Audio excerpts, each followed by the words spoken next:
ದಯವಿಟ್ಟು ಬಡವರನ್ನ ಮತ್ತು ಹಣ ಇಲ್ಲದವರನ್ನ ಕೀಳಾಗಿ ನೋಡಬೇಡಿ. ನಮಸ್ತೆ, ಎಲ್ಲರೂ ಹೇಗಿದ್ದೀರಾ?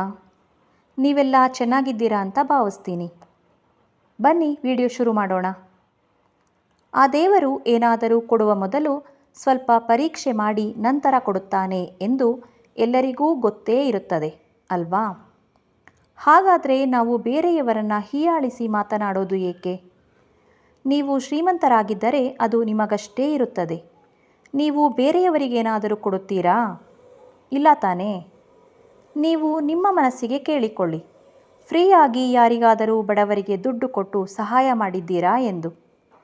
ಫ್ರೀಯಾಗಿ ಅಂದರೆ ನೀವು ಮತ್ತೆ ಆ ದುಡ್ಡನ್ನು ಅವರಿಂದ ಸ್ವಲ್ಪ ದಿನ ಆದಮೇಲೆ ವಾಪಸ್ಸು ತೆಗೆದುಕೊಂಡಿರಬಾರದು ಎಂದರ್ಥ.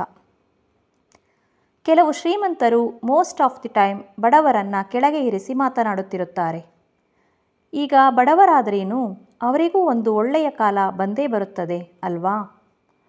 ಅದನ್ನು ತಿಳಿದು ಸುಮ್ಮನಿದ್ದರೆ ಸಾಕು. ಬಡವರನ್ನು ಚುಚ್ಚಿ ಚುಚ್ಚಿ ಮಾತನಾಡಿಸುವುದೇನು ಬೇಡ. ಅರ್ಥ ಮಾಡಿಕೊಳ್ಳಿ, ನೀವು ಸಹ ಮೊದಲು ಬಡವರಾಗಿಯೇ ಇದ್ದು ನಂತರ ಶ್ರೀಮಂತರಾಗಿರುತ್ತೀರಿ. ದೇವರು ಹಣವನ್ನು ಕೊಡುವ ಮೊದಲು ಸ್ವಲ್ಪ ಬಡತನವನ್ನು ಕೊಟ್ಟು ನೋಡಿ ನಂತರ ಹಣವನ್ನು ಕೊಡುತ್ತಾನೆ. ಯಾರೂ ಸಹ ಹುಟ್ಟಿನಿಂದಲೇ ಶ್ರೀಮಂತರಾಗಿರುವುದಿಲ್ಲ. ಈಗಿನ ಕಾಲದಲ್ಲಿ ಕೆಟ್ಟವರಿಗೆ ಒಳ್ಳೆಯದಾಗುತ್ತಿರುತ್ತದೆ ಅಷ್ಟೇ ಹೊರತು ಒಳ್ಳೆಯವರಿಗೆ ಒಳ್ಳೆಯದಾಗಿರುವುದಿಲ್ಲ. ಬಡವರು ತಗ್ಗಿ ಬಗ್ಗಿ ನಡೆಯಬೇಕು, ಆದರೆ ಶ್ರೀಮಂತರು ಹೇಗೆ ನಡೆದುಕೊಂಡರೂ ಅವರು ಮಾಡಿದ್ದೇ ಸರಿ ಎಂದು ಸಾವಿರಾರು ಜನ ಅವರನ್ನು ಒಪ್ಪಿಕೊಳ್ಳುತ್ತಾರೆ ಮತ್ತು ಅಪ್ಪಿಕೊಳ್ಳುತ್ತಾರೆ. ಏಕೆಂದರೆ ಅವರ ಹತ್ತಿರ ದುಡ್ಡು ಇದೆ ನೋಡಿ, ಅದಕ್ಕಾಗಿ. ಶ್ರೀಮಂತರು ಕೊಡುವ ಪುಡಿಗಾಸಿಗಾಗಿ ಅವರ ಹತ್ತಿರ ಕೆಲವು ಜನರು ಕೈಕಟ್ಟಿ ನಿಂತಿರುತ್ತಾರೆ. ಶ್ರೀಮಂತರು ಹೇಗೆಂದರೆ ಅವರು ಏನಾದರೂ ತಪ್ಪು ಮಾಡಿದರೂ ದುಡ್ಡು ಕೊಟ್ಟು ಸರಿ ಮಾಡಿಕೊಂಡು ಬಿಡುತ್ತಾರೆ. ಆದರೆ ಬಡವರು ಹಾಗೆ ಮಾಡುವುದಕ್ಕೆ ಆಗುವುದೇ ಇಲ್ಲ, ಏಕೆಂದರೆ ಅವರ ಹತ್ತಿರ ದುಡ್ಡೇ ಇರುವುದಿಲ್ಲ ಅಲ್ವಾ? ಹಾಗಾಗಿ ಬಡವರಿಗೆ ಶಿಕ್ಷೆ ಆಗಿಯೇ ತೀರುತ್ತದೆ. ಶ್ರೀಮಂತರು ತುಂಬ ಬೆಲೆ ಬಾಳುವ ವಸ್ತುಗಳನ್ನು ಚಿಟಿಕೆ ಹೊಡೆಯುವುದರಲ್ಲಿ ಕೊಂಡುಕೊಂಡು ಬಿಡುತ್ತಾರೆ. ಆದರೆ ಬಡವರು ಆ ವಸ್ತುಗಳನ್ನು ಕೊಂಡುಕೊಳ್ಳೋದು ಇರಲಿ, ಅವುಗಳನ್ನು ನೋಡಲೂ ಸಹ ಭಯಭೀತರಾಗಿರುತ್ತಾರೆ. ಏಕೆಂದರೆ ಆ ವಸ್ತುಗಳ ಮಾಲೀಕ ನಮ್ಮನ್ನು ಎಲ್ಲಿ ಬೈದು ಬಿಡುತ್ತಾರೋ ಎಂದು ಭಯಪಟ್ಟುಕೊಳ್ಳುತ್ತಿರುತ್ತಾರೆ. ಶ್ರೀಮಂತರು ದಿನನಿತ್ಯ ಬಳಸುವ ಸಣ್ಣ ವಸ್ತುವಿನಿಂದ ಹಿಡಿದು ದೊಡ್ಡ ವಸ್ತುಗಳೆಲ್ಲವೂ ಸಹ ಬ್ರ್ಯಾಂಡೆಡ್ಗಳಾಗಿಯೇ ಇರುತ್ತದೆ.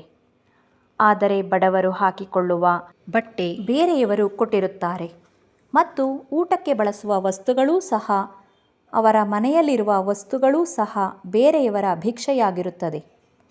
ಆದುದರಿಂದ ಬಡವರನ್ನು ಕೆಲ ಶ್ರೀಮಂತರು ಹೀಯಾಳಿಸಿ ಮಾತನಾಡಿಸುತ್ತಿರುತ್ತಾರೆ. ಹಾಗೆ ಶ್ರೀಮಂತರು ಐಷಾರಾಮಿ ಬಂಗಲೆ ಮತ್ತು ಕಾರುಗಳು, ಹಾಗೆ ಕೈಗೊಬ್ಬ ಕಾಲಿಗೊಬ್ಬ ಆಳು ಕಾಳುಗಳನ್ನು ಇಟ್ಟುಕೊಂಡಿರುತ್ತಾರೆ. ಆದರೆ ಬಡವರಿಗೆ ಕೆಲವೊಮ್ಮೆ ಮನೆಯೂ ಇರುವುದಿಲ್ಲ, ಗುಡಿಸಲಿನಲ್ಲಿ ಇರುತ್ತಾರೆ. ಅವರ ಕಾಲಿನಲ್ಲಿ ಚಪ್ಪಲಿ ಇರುವುದಿಲ್ಲ, ಅವರ ಮನೆಯಲ್ಲಿ ಆಳು ಕಾಳುಗಳು ಇರುವುದಿಲ್ಲ.